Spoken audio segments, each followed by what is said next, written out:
भक्तों के चरित्रों का मनन करने से बहुत बल मिलता है। ध्यान पूर्वक सुने।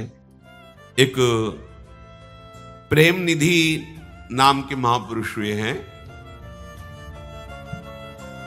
उनके हृदय में भगवत सेवा के प्रति बड़ी निष्ठा थी। ये आगरा में रहते थे प्रेम निधि जी, और ललित त्रिभंगी लालजू की सेवा करते थे। अब वहां थोड़ा म्लेच्छों का ज्यादा बाहुल्य उस समय है, तो रात में निकलते थे यमुना जल लाने के लिए, क्योंकि यमुना जल सेवा में प्रियालाल बहुत पसंद करते हैं। अब भी बिहारी जी को घड़ा जाता है यमुना जल, वो अंधेरे में जाते हैं। वो संत पहले जब परिक्रमा लगाते थे रोज दर्शन मिलते थे। वो स्नान करके और गीले कपड़ों से ही ऐसे घड़ा लिए हुए, कोई भी छू ना पावे, ऐसे बचते हुए वो बिहारी जी के स्नान के लिए जाते थे। यमुना जल रोज अपने ठाकुर जी के लिए श्री प्रेम निधि जी लाया करते थे, और अंधेरे में रात्रि में निकलते थे कि कहीं कोई म्लेच्छ धर्मावलंबी छू ना जाए, जिससे हमारी सेवा पवित्र ना हो जाए। बड़ा भाव, सारा खेल भाव का है। अब रात भर वर्षा, जैसे वर्षा के दिनों में, और बिजली कड़क रही है, बादल छाए हुए हैं, पैर रखने की भी जगह नहीं दिखाई दे रही, और कोई पक्के मार्ग होते नहीं थे, रज के मार्ग थे, तो खूब कीचड़ हो गया था यमुना जी तक। आपको बड़ी चिंता हुई कि अगर कहीं अंधेरे से बचने के लिए प्रकाश का इंतजार करते हैं तो सुबह हो जाएगा, कोई न कोई म्लेच्छ छू जाएगा, हमारे ठाकुर की सेवा लायक जल नहीं रह जाएगा। अंधेरे में जाएं तो कुछ दिखाई ही नहीं दे रहा कि किधर जाऊं। और पहले आधुनिक जैसे टार्च ये सब ये नहीं होते थे, कभी प्रकाश की कहीं विशेष व्यवस्था हुई और सुविधा हुई तो मशाल आदि जला, और टार्च हो, लालटेन हो, ये सब व्यवस्थाएं नहीं थी। कीचड़ में फंस गया तो फिर गिर पड़ूंगा और जल भी गिर जाएगा, तो कैसे सेवा बने। अब हमारे पास प्रकाश की कोई व्यवस्था तो है नहीं, पर कुछ भी हो ठाकुर जी के लिए जल तो लाएंगे। हम सेवा में त्रुटि नहीं होने देंगे कि प्रकाश का इंतजार करके जाए और कोई छू जाए, तो ऐसा नहीं। आप बाहर निकले दरवाजे के, हिम्मत की, आप कुछ भी हो, समय हो रहा है। हमने संतों को देखा है, जैसे शैनपुर में रहते थे, संतों को देखा कि अगर वो 2 बजे उठते हैं तो स्वास्थ्य ठीक ना हो तो बात नहीं तो ठीक 2 बजे वो लघु शंका के लिए निकले, बाहर आसन में बैठे, ठीक 4 बजे गंगा जी में खड़े हो गए। मतलब सालों की दिनचर्या, 1 मिनट की दिनचर्या में फर्क नहीं। गुरुदेव भगवान की जो दिनचर्या है, 10 वर्ष तो नजदीक रह करके कृपा की उन्होंने, एक दिनचर्या है, 12 महीना एक दिनचर्या है। आप अभी देख, घड़ी मिला के देख लीजिए, एक दिनचर्या है। हम लोगों का कभी ऐसा कभी ऐसा कभी नहीं। साधु का एक नियम होता है, उपासक का एक नियम होता है, भक्ति की एक दिनचर्या होती है। किसी दिन अष्टपहर सेवा, किसी दिन द्रोपहर सेवा, किसी 2 दिन सेवा नहीं, ऐसा नहीं। किसी दिन 20 माला, किसी दिन 50 माला, किसी दिन 1 भी माला नहीं, 5 दिन नहीं, ऐसे नहीं। भजन ऐसे सिद्ध नहीं होता, भगवत साक्षात्कार ऐसे नहीं होता। अब बाहर निकले, घोर अंधकार, बिजली कड़क रही है और वर्षा हुई है, सब कीचड़मयी भूमि, अंधेरा, दिखाई नहीं दे रहा किधर जाऊं।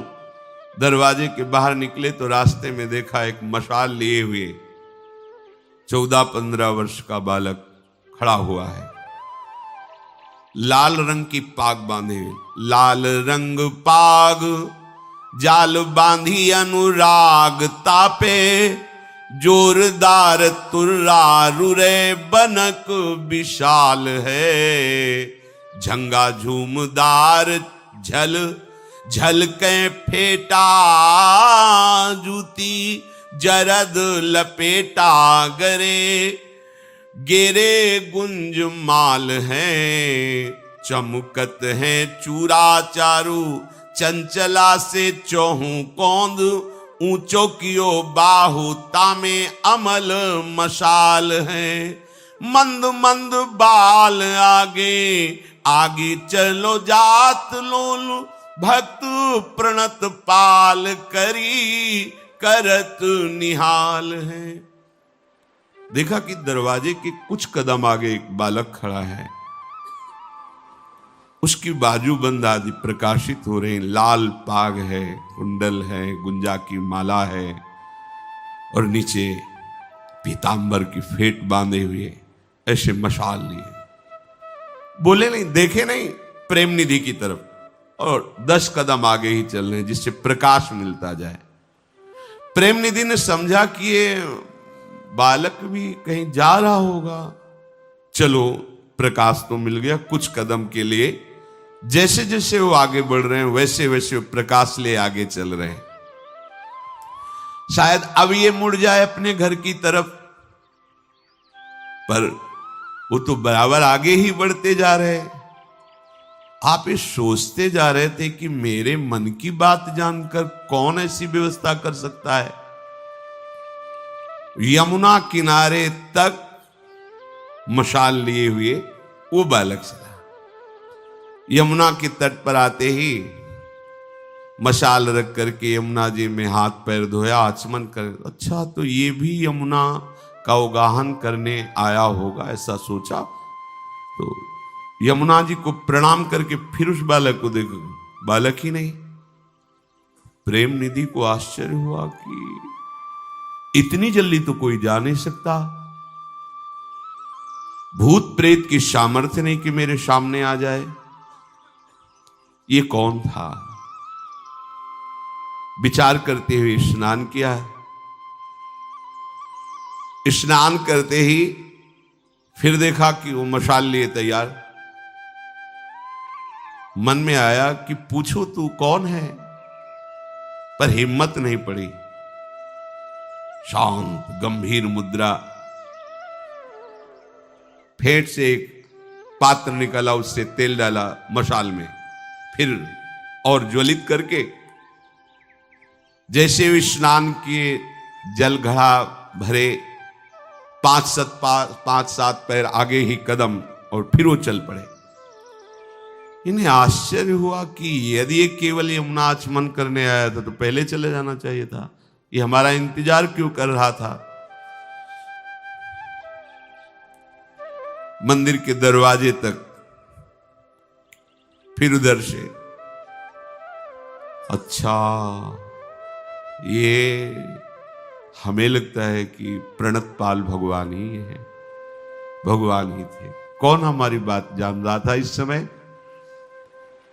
आपने अपने ठाकुर जी के समीप जाकर के देखा, ठाकुर जी के हाथ में तेल लगा हुआ था।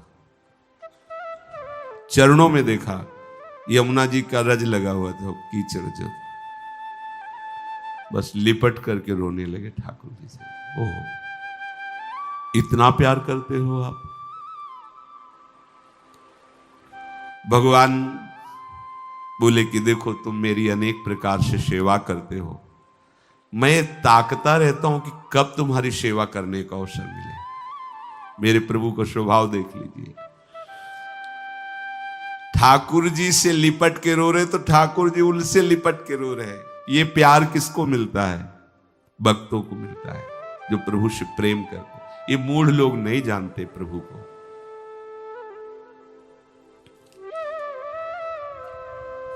प्रभु श्याम सुंदर की आंखों से आंसू निकल रहे हैं।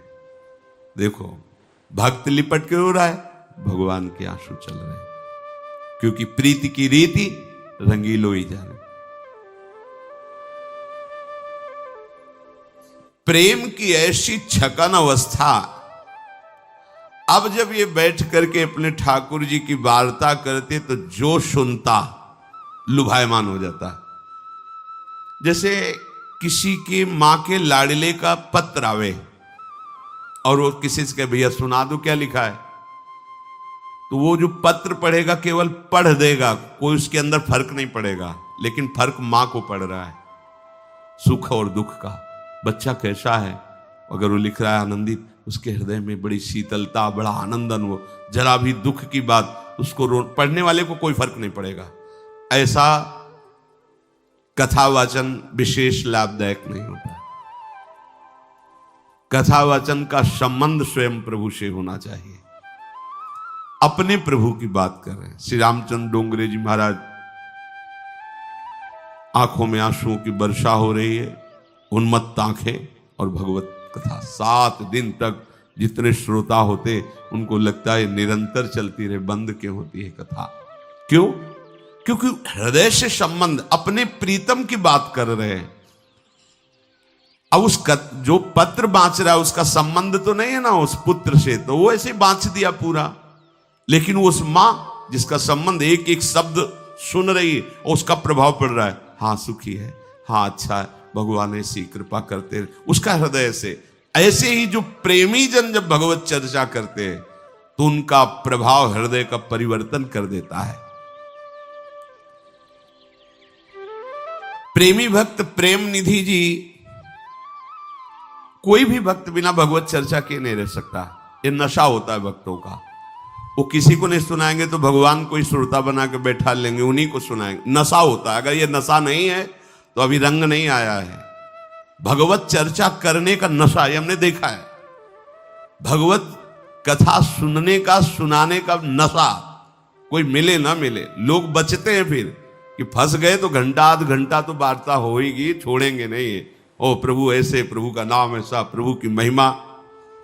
जब ये कथा कहते तो श्रोताओं को ऐसा लगता कि मेरा मन उसी में डूब रहा है, उसी लीला में डूब रहा है, प्रभु के रूप में डूब रहा है। सब भाव में भर जाते तो बड़ी भीड़ इकट्ठा होने लगी। तो जो दुष्ट लोग होते हैं, ये बहुत गरिष्ठ पदार्थ है कथा। एसिडिटी हो जाती, जिनके लीवर कमजोर होते हैं, खट्टी डकारें, एसिडिटी, हजम नहीं, छाती में जलन।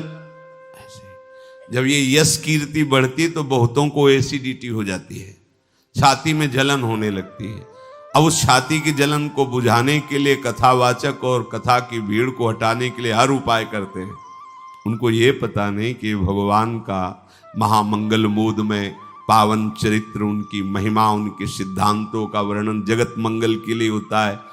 इसमें विघ्न डालने का मतलब लाखों जीवों के सतमार्ग पर विघ्न डालना। तो तुम्हारी दुर्दशा क्या होगी?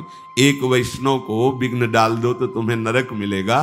फिर लाखों लोग जिनकी बातों से मंगल में प्रभु की स्मृति में डूबना चाहते हैं, उनमें विघ्न पड़ जाएगा तो तुम्हारे पुरखे भी जो होंगे ना, पितर, वो भी नरक चले जाएंगे। ईर्ष्यावश कुछ लोगों ने संगोष्ठी बनाई। अब कौन सा पॉइंट रखा जाए? जैसे अपने लोग सोचते हैं ना, अब कौन सा पॉइंट रखा जाए जिससे इनकी भजन में रुचि हो, ऐसे अब कौन सा पॉइंट रखा जाए जिससे इनके भजन में बाधा हो। तो बादशाह के पास 20-25 लोग मिलके गए और उन्होंने कहा कि देखो, हम शास्त्रों का रहस्य जानते हैं और आप यहाँ के बादशाह हैं। अब आपके राज्य में दुर्भिक्ष पैदा हो जाएगा, महामारी पैदा हो जाएगी, क्योंकि बड़ा अधर्म हो रहा है। तो म्लेच्छ बादशाह था, क्या धर्म हो रहा है?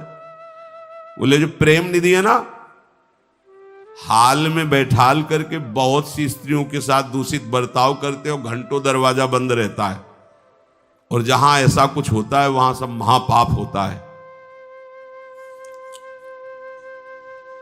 बादशाह को ऐसा भड़काया कि क्रोध से युक्त हो गया। उसने तुरंत अपने सैनिकों को आज्ञा दी, जाओ और प्रेम निधि को जैसी भी स्थिति में तुरंत पकड़ के यहां लाओ।